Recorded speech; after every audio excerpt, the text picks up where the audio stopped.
Step one is just a very quick observation. Are the kids doing what they're supposed to be doing? Are they attending? Are they oriented to the work? They could actually be sitting there, not doing anything, but if that's what the teacher's directed, they're doing what they're supposed to be doing.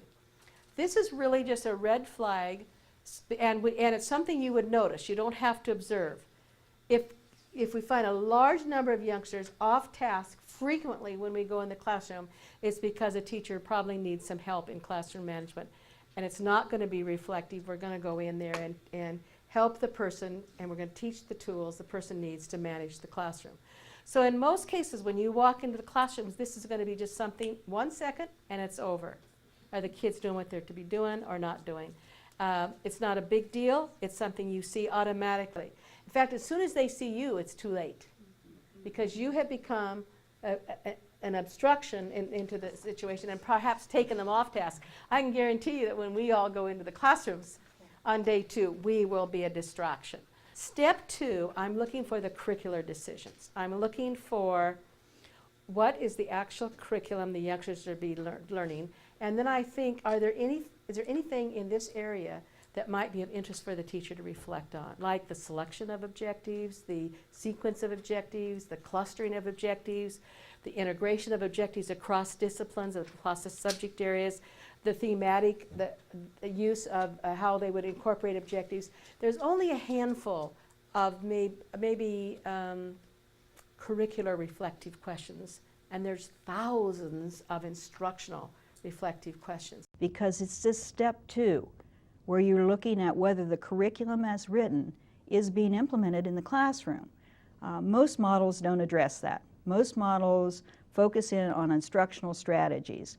And yet the power, another piece of the powerful model, is this step 2, where you're actually calibrating, where you're actually making a judgment about whether the objective the teacher is teaching to is the objective that's in the district curriculum.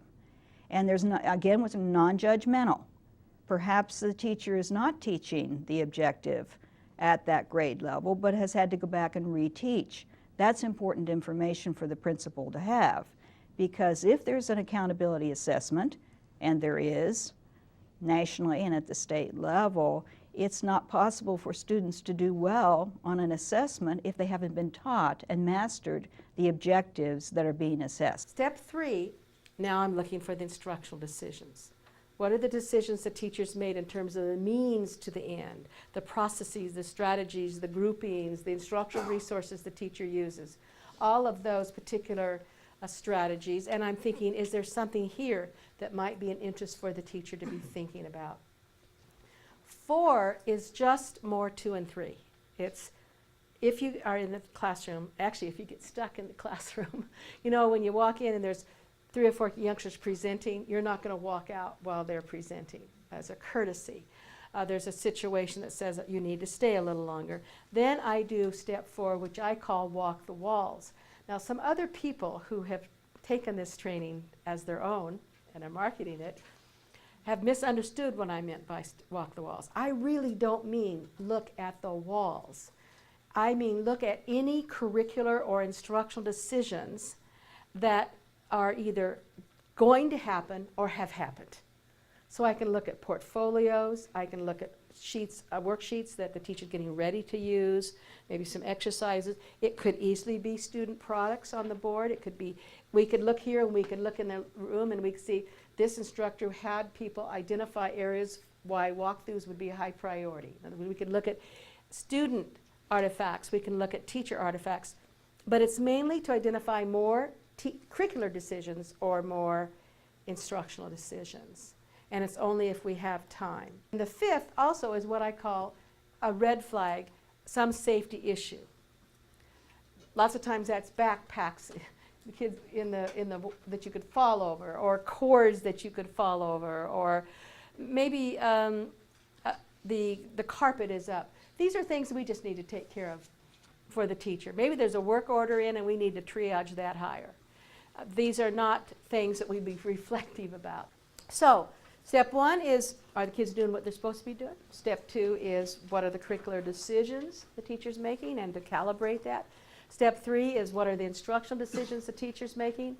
Step 4 is if we have time, some either previous or upcoming curricular or instructional decisions, and step 5 is safety and health.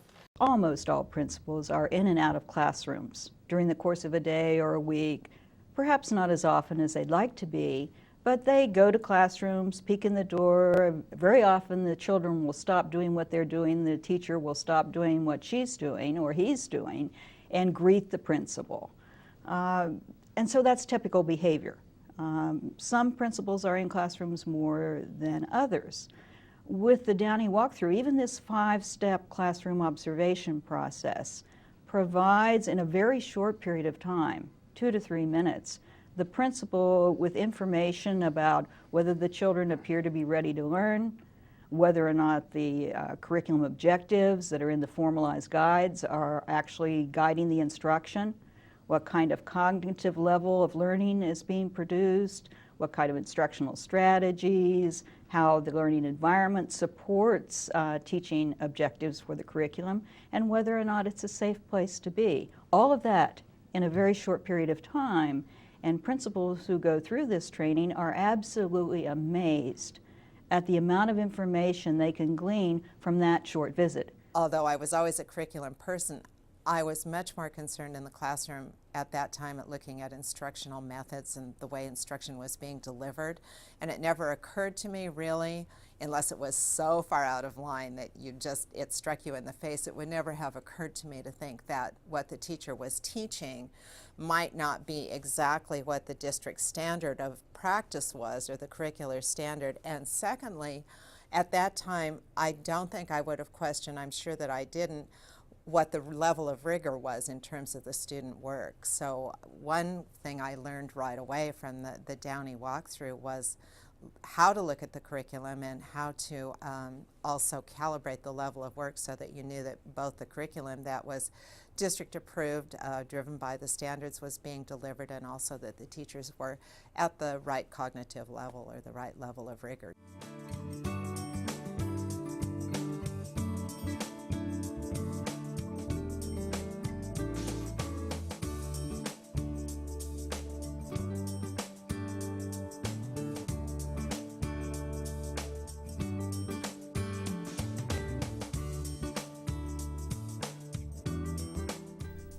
We're just about ready to observe the classroom episode and how administrators talk about the classroom before they walk in and then afterwards.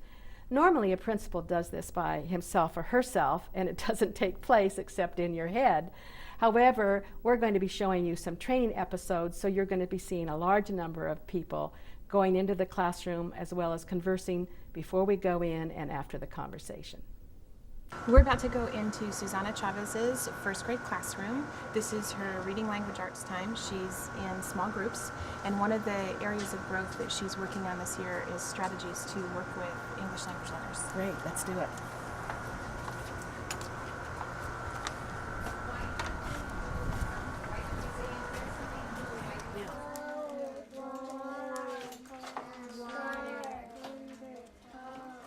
Okay, now, say the word pool. Pool. Stretch it. Pool. What do you hear in the middle? Can someone separate that sound for me? What do you hear in the middle, Elisa? Oh. You hear the oh? Po-oh-oh? Pool. So what do you guys hear in the middle? Say it again and stretch it. Pool. What do you hear right in the middle? Ooh. Ooh. I hear ooh. Do you guys hear ooh? Yeah. I hear ooh. Okay. Now, say the word pool. Pool. Let's remove the p and put in t. Tool. Very good. Now let's remove the t and put in an g. Cool. Cool. Now let's change the word to right. Right. All of a sudden we come up with right. Say the word right. Right. Remove the and put in the ooh. Light. Very good. We got a new word. Chew. Choose. Remove the ch and put in the n. Very good. I can't fool you guys. Now let's try the word roof. Roof. let's remove the at the end now. And put in the Food. let's remove the D and add a at the end. Very good. Okay. Let's review before I show you this one. Let's review these sounds. What sound does this letter make? Oh, right? Before we go on to the new sounds, because you guys said oh, right? Let's skywrite them like we always do.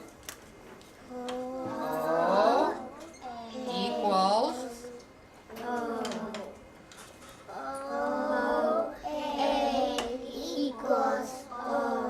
so let's say, let's do the O equals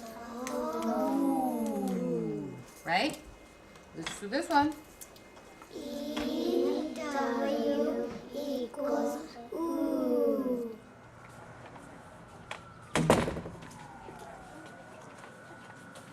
All righty. Well, that was enjoyable, wasn't it? It was. What a fine Classroom yeah, to be in. that's great. Well, let's go through the observation structure.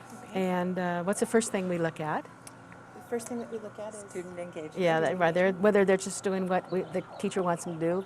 What was your thoughts? I think that the kids were right Yeah, with her. I did too. The engagement was Very there. focused. Yes, Right, the palm of her absolutely. hand. Yes. And then what's our second step? Do you recall? Second step is we look at The the curric- curricular objectives. Yes, okay. We saw several. You know, when we first walked in, she was having the youngsters just state those words very quickly, single syllable words. A review of the. It was Yes.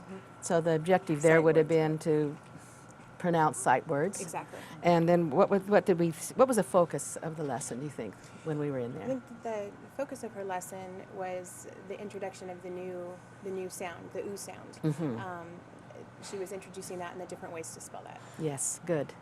So we could say the student will state the oo sound and recognize words using that sound. And I don't know if she ever, when we were in there, actually had them spell them differently yet. But was she did giving previously. models, and yes. she was giving the models up on the board. Right, with the and new she had spellings. them indicate the different letter patterns. Yes, That would make yes. that ooh sound. Ooh sound. Okay, good. So let's look that up and see what we can find. This is first grade. First grade. Okay. The first thing that comes to mind when I look at the standards, if you look at phonemic awareness 1.4, the standard there is distinguish initial, medial, and final sounds in single syllable words. And she was talking to the kids about it being the middle sound and having them identify the middle sound. So I saw that there.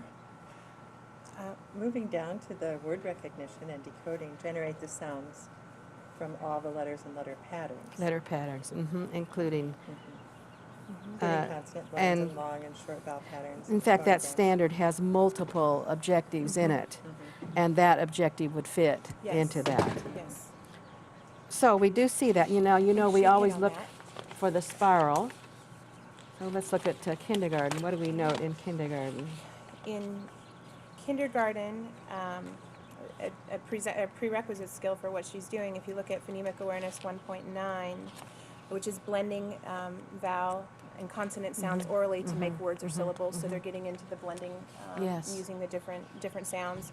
There's also in decoding and word recognition, matching the consonant and vowel sounds to the appropriate Yes, letters. yeah. So those are foundational skills for what she was doing. And just look at second grade. Second grade, Yeah, what we're maybe seeing there, for that she will be leading to eventually, or the next teacher will be. Okay. The first thing that jumps out at me under decoding and word recognition 1.1 is recognize and using the knowledge of spelling patterns when reading, which is a focus. She was talking about the sounds and then also giving the different spelling patterns for that particular sound. So 1.1 looks like it would be the next step. Good, excellent. So we would calibrate this as below, on, above grade level, what we observed, what? On? Yeah, say on I would grade say level. grade level. Okay, good. Now, you know, we also look then for instructional decisions. There were a lot. What are some of the instructional decisions that we saw there? Well, before she introduced the new sound, she had the students do a review of their words. She had kinesthetic involvement of the students. She had them using a interesting, skywriting and using the equals sign. Yes, for the sound. For a writing and then equals a sound. And I thought that was an interesting strategy for anchoring in their memory. The visuals of the words with it, and the interesting thing was the color of the words, the consonant.